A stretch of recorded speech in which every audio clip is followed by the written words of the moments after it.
సిద్దిపేట జిల్లా గజ్వేల్ నియోజకవర్గంలో మహిళా ప్రధాని ఇందిరాగాంధీ జయంతి ఘనంగా నిర్వహించారు టీపీసీసీ అధికార ప్రతినిధి బండారు శ్రీకాంతరావు. ఈ నేపథ్యంలో కాంగ్రెస్ శ్రేణులతో కలిసి బైక్ పైన ర్యాలీగా వచ్చి గజ్వేలులోని ఇందిరా పార్కు చౌరస్తాలో ఇందిరాగాంధీ విగ్రహానికి పూలమాలతో నివాళులు ఘటించారు. అనంతరం ప్రభుత్వ ఆసుపత్రిలో పేషెంట్లకు పండ్లు పంపిణీ చేశారు. ఇక శ్రీకాంతరావు ఆయన అనుచరులు ఇద్దరు కలిసి పండ్లు పంపిణీ చేశారు.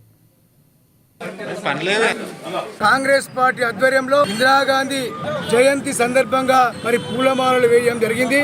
ముఖ్యంగా ఈ రోజు మన భారతదేశానికి ఒక ఉక్కు మహిళగా మరి పేరుగాంచిన మన ఇందిరమ్మ గారు, అలాగే మన భారతదేశంలో నిరుపేద ఉండొద్దు అని చెప్పి మరి ఇల్లు గాని మరి రోటీ కపడా మక నినాదంతో ఇందిరాగాంధీ తీసుకెళ్ళడం జరిగింది. ముఖ్యంగా మరి ఆ కాలంలో నిరుపేదలకు మరి వ్యవసాయం చేసుకునే వారికి ఎడ్ల బండ్లు కూడా ఇచ్చిన ఘనత ఇందిరాగాంధీది. మరి ఆ రోజు మరి బడుగు బలైన వర్గాలకు, స్త్రీలకు, మరి ఇల్లు లేని నిరుపేదలకు ఒక్కరు కూడా మరి ఇల్లు నిర్మించడం జరిగింది. అలాగే ఆయన మన ఇందిరమ్మ ఆశయాలు అనుగుణంగా మన ముఖ్యమంత్రి రేవంత్ రెడ్డి గారు కూడా ఈ రోజు కూడా మరి ప్రతి ఒక్కరికి ఇల్లు లేని నిరుపేదలకు మరి ఇల్లు నిర్మించాలనే ఉద్దేశంతో ప్రతి నిరుపేదకు 5 లక్షల రూపాయలు మరి మంజూరు చేయడం జరుగుతుంది. అలాగే మరి 6 గ్యారెంటీలు ప్రకటించి 6 గ్యారెంటీలను కూడా అమలు చేసిన ఘనత మన కాంగ్రెస్ పార్టీ ప్రభుత్వానికి.